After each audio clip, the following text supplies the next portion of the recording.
So we must begin by agreeing that every child, 100%, must be provided education.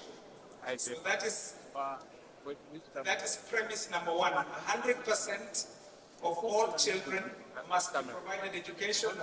This is a human right. It's part of the 1948 Declaration of Human Rights. On top of that idea of presenting education to everyone, there is another idea. This second idea has been followed on all of the 6 settled human continents except one. There is only one continent where the second idea has not been followed. Let me go back to the first idea. Idea number one, you must educate all children. We all agree. Everybody does that.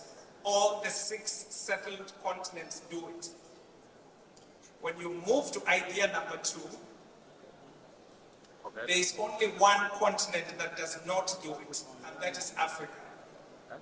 So if you have wondered about the following, if you have wondered why all African countries must import foreign companies to build our roads and railways, all African countries must import foreign companies to mine our minerals, all African countries must import foreign experts to tell us where the minerals are, even when the minerals are behind your house. All African countries must invite foreign companies to refine our minerals. All African countries must invite foreign companies to generate our electricity. All African countries must invite foreign companies to run and establish our telecommunications. All African companies export raw materials instead of manufactured materials. All machinery in Africa, all advanced electronics, everything that we admire is imported. If you want to reflect on why, it's because we are the only continent that does not implement idea number 2. We're all implementing idea number 1, which is education for all children. But there is idea number 2. This second idea, which the UK, the great home of the Industrial Revolution, established 900 years ago when Oxford University was established, and 800 years ago when Cambridge was established, is an old idea. The idea is more than 900 years old. And this is the idea that there is nothing undemocratic. There is nothing undemocratic about acknowledging that God in his wisdom made some people 6 feet tall and some people 5 feet tall. God in his wisdom made my brother, and this is a true story, a mathematician. He did not make me a mathematician. If I sit in the same class as my brother James, I cannot compete. If you take me to the same training camp as Kipchoge, as any Kipchoge, Kipchoge will not benefit because I will bring his ability to run down. And I will not benefit because I will die, even though both of us are runners. If you take me to the same football academy as Mbappe, Mbappe's standards will come down and I will die in the field because I do not have the same talent as Mbappe for football. This second idea is the idea that in thinking about leadership and democracy, we must take into account the fact that God created diversity. God created people like my brother James, who can do a lot of mathematics very rapidly. God created people like my brother, my new brother from another mother, Professor Emeka, who speaks 9 languages while I speak only 3. Okay. Professor Emeka was a close friend of mine. He's from this country. He never went to secondary school because his parents had no money. He never went to undergraduate. He went straight from primary school, postgraduate in the United States of America, and has a PhD in computer science.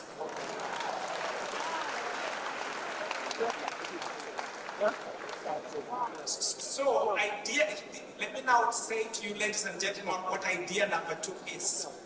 Idea number 2 is that if Africa is to make any progress at all, it must do what other countries do, not what other countries tell us. Let us not do what they tell us. Let us do what they do. I'll mention a few examples rapidly in a rather random order because my time is highly limited.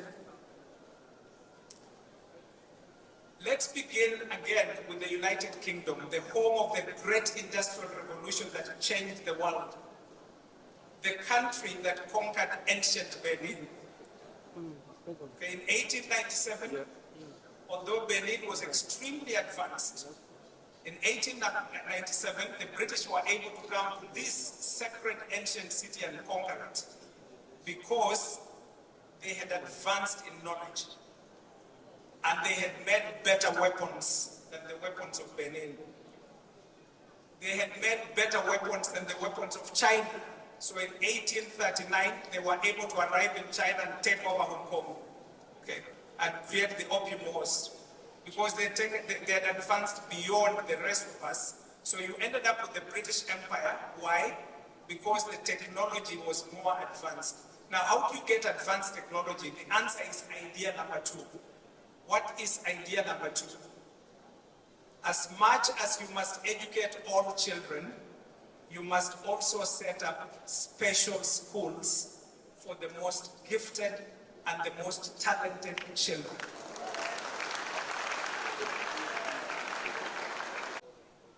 What other countries have done is to set up schools for people like Victor, people like Professor Emeka, people like my brother, the mathematician, and many of us know people like that. That is why, if you take the next example, I'm doing this somewhat randomly. Let me just jump forward because this speech has been rearranged because of time. I'm going to jump forward to an interesting illustration of what happens when certain decisions are made. Now, ladies and gentlemen, listen to this story. There's a country that was as poor as Nigeria in 1947. That country is called India. India is no longer as poor as Nigeria. Nigeria goes to India for technology. Kenya goes to India for technology. America goes to India for technology. Now listen to this list. Just listen, ladies and gentlemen. The CEO of Microsoft, which is one of the largest companies in the world, the CEO of the American company Microsoft is Mr. Satya Nadella. He was born and educated in India. The CEO of Google, and we're all Googling all the time, is Mr. Sundar Pichai. He was born and educated in India. The CEO of IBM is Mr. Arvind Krishna. He was born and educated in India. The CEO of Adobe, the graphics giant, is Mr. Shantanu Narayan. He was born and educated in India. The CEO of Starbucks was born and educated in India. Is Mr. Laxman Narasimhan.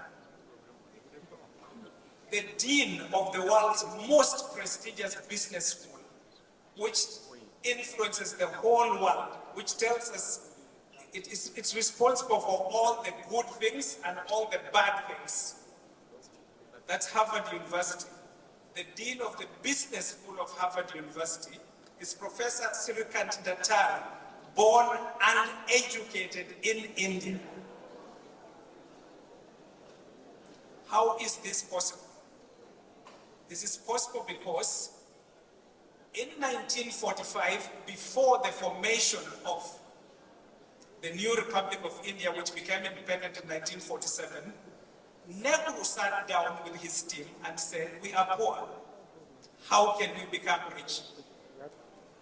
And the answer was, yes, we shall educate all Indians, but we shall form 4 schools to educate the genetic accidents. Those people who read 1 book a day while the rest of us read 1 book a month. People like my friend Okafo, whom I met at university in America, he had come from Enugu. Okafo arrived having memorized all of Nelcon, for those of you who remember the physics text Nelcon. Okay. Okafo did not need to go to class, he only needed to take his exams.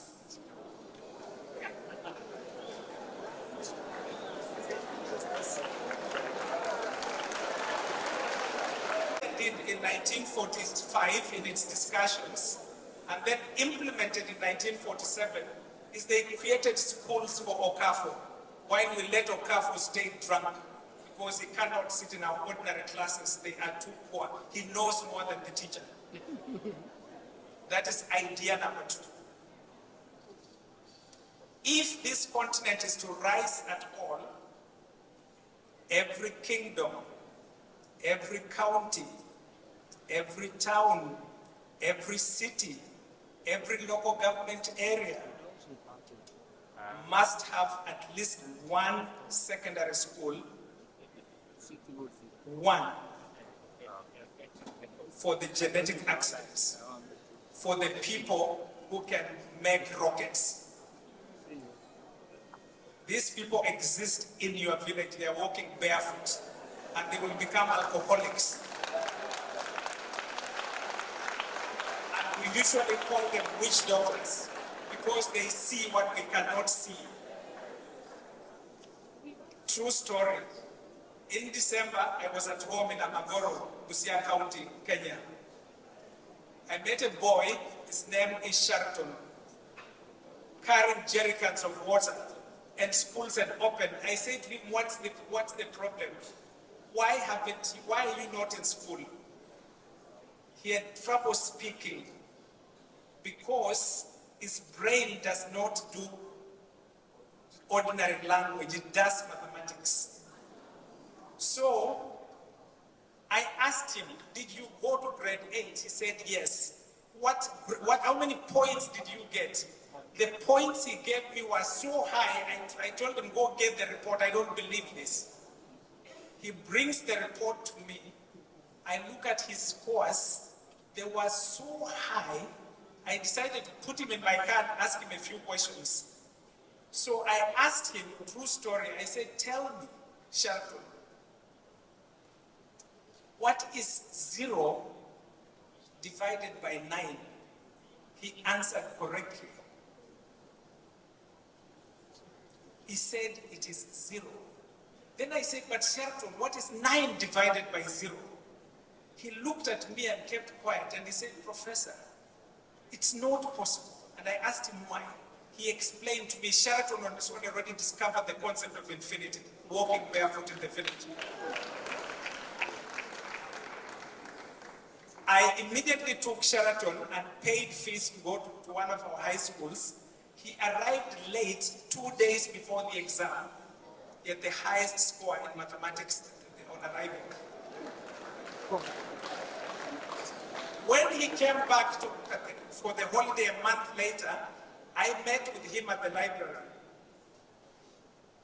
I asked him, how was school? He said to me, it's too easy.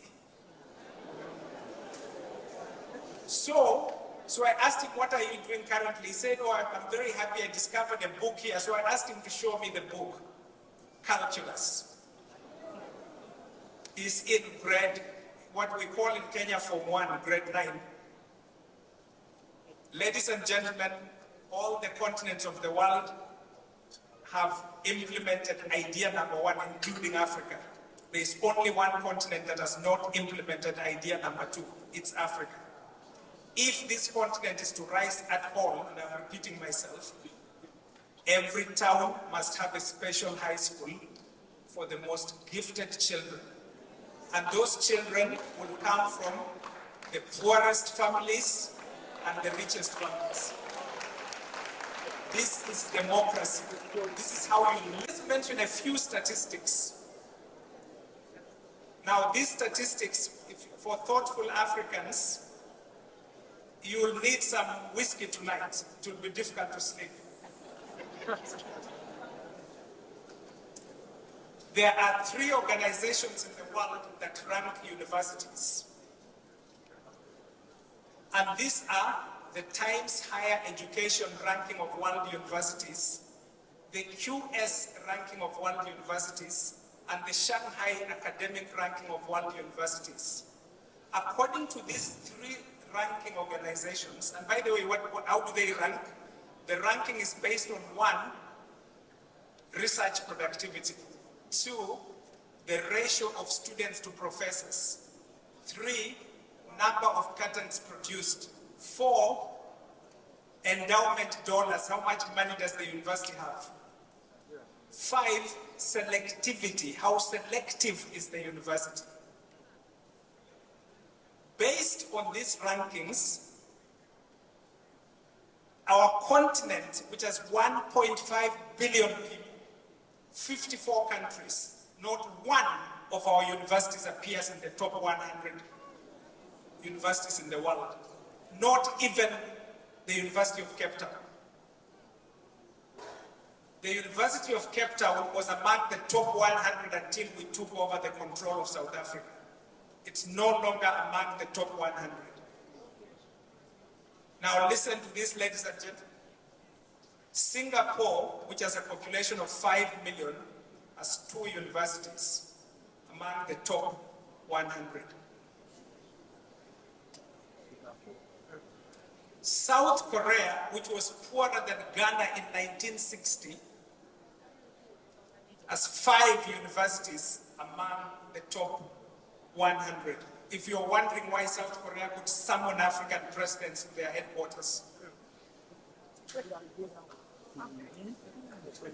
South Korea, population 52 million, 5 universities among the top 100. That is why you end up with Samsung. That's why you end up with LG. That's why you end up with Kia. That's why you end up with Control. That's why you end up with a GDP of 1.7 trillion, while Kenya's GDP is only 113 billion.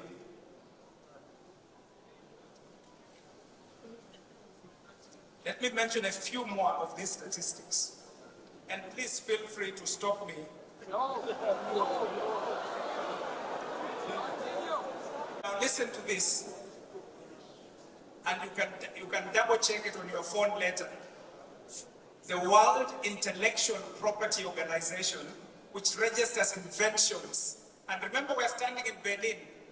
In this city, 2,000 years ago, at the time of the birth of Jesus Christ, Africans had discovered iron. They were smelting it in Benin. 2,000 years ago. 500 years ago, right here in Edo, people discovered how to mix copper with tin to make bronze. That is 500 years ago. Today, we are discovering nothing.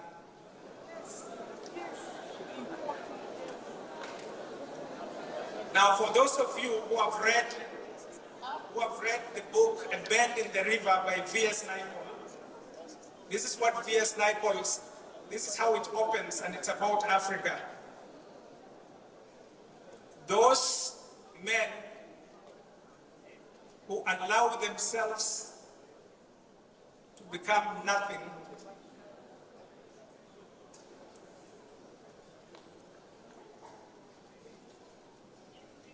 let me see if I can actually read you the quote directly, because it actually captures a lot of what has happened. And I'll come back to this very quickly.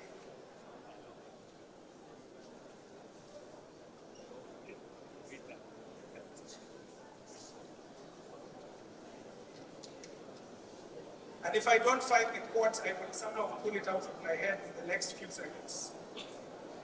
Okay, I found it, okay? This is Nairobi in a bend in the river. The world is what it is. Those men who are nothing or allow themselves to become nothing have no place in it. If we don't take idea number 2 seriously, your great-grandchildren will become nothing. We shall be recolonized and re-enslaved.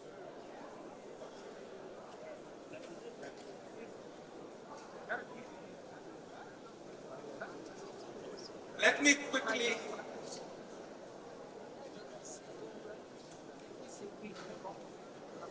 take you back to WIPO. And I would rather actually read it directly. And if I can't read it directly, I'll pull it out of my head somehow.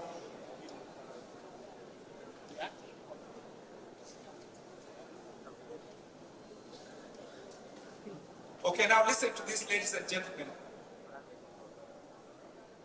Discoveries. When you discover anything in your universities or in your research clusters, you have to register a patent. Israel, the country of Israel, which has a population of 9 million, which is half of the population of Lagos, 9 million. Now remember, they give aid to Kenya and to Zambia and to Nigeria and to South Africa. How many are they? 9 million. Israel in 2022, according to the World Intellectual Property Organization, registered 17,327 discoveries, patents, 17,327. Nigeria, with a population of over 220 million, registered 16.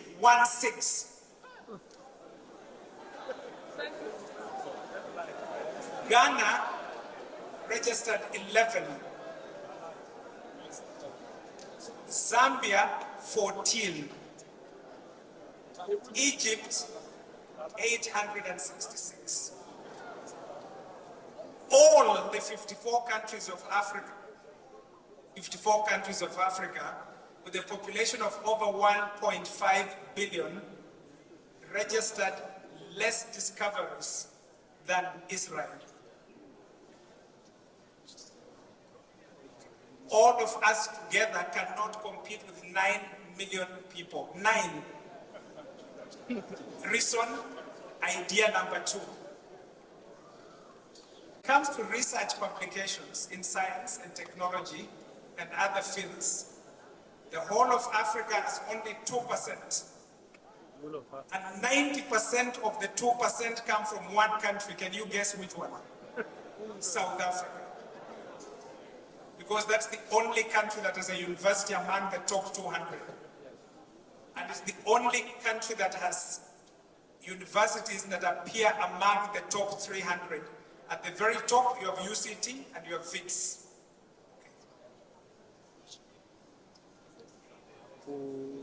I will stop very soon.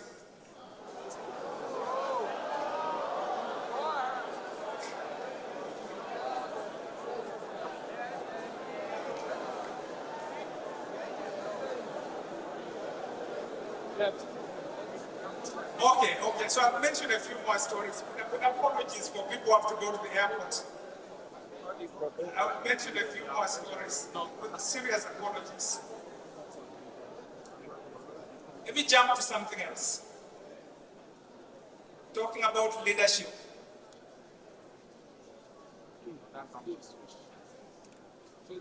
The United States of America, which is a democracy and a champion of free markets, is heavily subsidizing semiconductors for artificial intelligence and technology.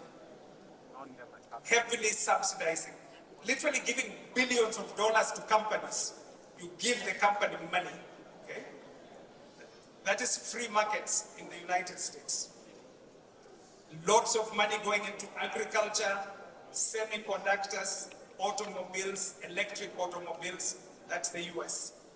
China, where we import almost everything, is heavily subsidizing industry, openly, billions of dollars into batteries and EVs. Every continent is heavily supporting their industries except one continent. Can you guess which one?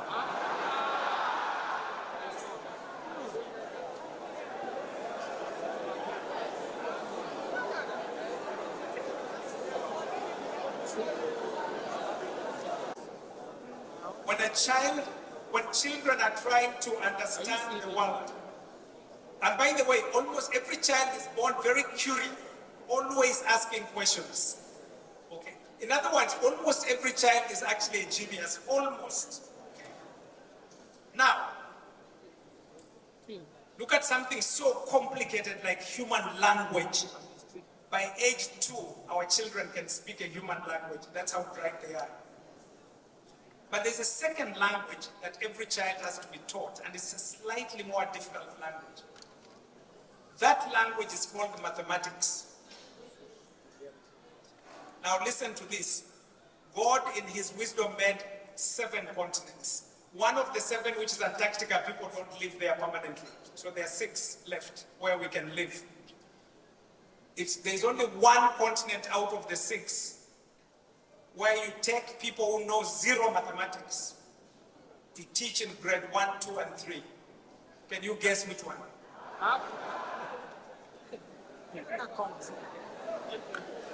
One continent. My daughter goes to an expensive private school in Nairobi. Listen to this story. When it's time for French, I remember when she was in grade 3, at the time for French, they would bring in a French teacher because there's an understanding that the class teacher doesn't know French, which is true. At the time for music, they would bring in the music teacher because there's an understanding that the class teacher doesn't know music, which is true. At the time for the most important thing on earth, which is mathematics, she would be taught by her classroom teacher who knows 0 mathematics. And that is at the best schools in Nairobi. The math teacher comes in grade 4 in Africa. This is the only continent where children meet a math teacher in grade 4. There is no other. If you have ever wondered why our scores in mathematics are very low, in Kenya, only 10% of our children ever pass mathematics. I have the data from the Kenya National Examination Council. 10%. In Zambia, mathematical proficiency is 2.5%. Reason, the math teacher appears after you have given up when you're in grade 4. Now, is that math teacher physically present at the school? Yes. But it hasn't occurred to anyone on this continent to bring the math teacher to grade 1. And this is the age of STEM. This is the age of artificial intelligence. Good luck.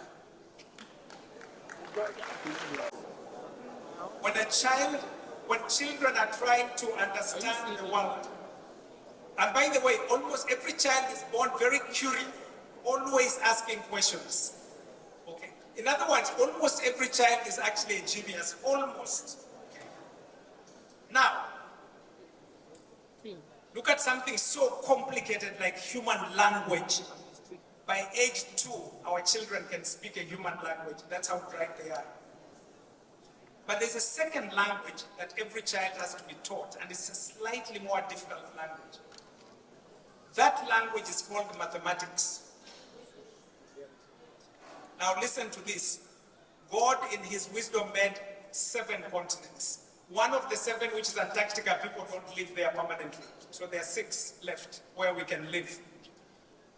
There's only one continent out of the 6 where you take people who know 0 mathematics to teach in grade 1, 2, and 3. Can you guess which one?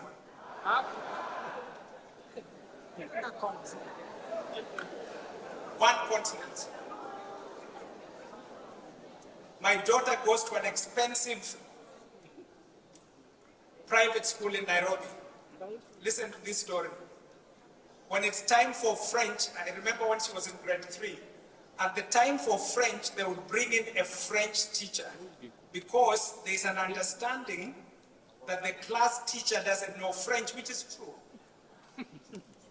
At the time for music, they would bring in the music teacher because there's understanding that the class teacher doesn't know music, which is true. At the time for the most important thing on earth, which is mathematics, she would be taught by her classroom teacher who knows zero mathematics. And that is at the best schools in Nairobi. The math teacher comes in grade 4 in Africa. This is the only continent where children meet a math teacher in grade 4. There is no other. If you have ever wondered why our scores in mathematics are very low, in Kenya, only 10% of our children ever pass mathematics. I have the data from the Kenya National Examination Council. 10%. In Zambia, mathematical proficiency is 2.5%. Reason, the math teacher appears after you have given up when you're in grade 4. Now, is that math teacher physically present at the school? Yes. But it hasn't occurred to anyone on this continent to bring the math teacher to grade 1. And this is the age of STEM. This is the age of artificial intelligence. Good luck.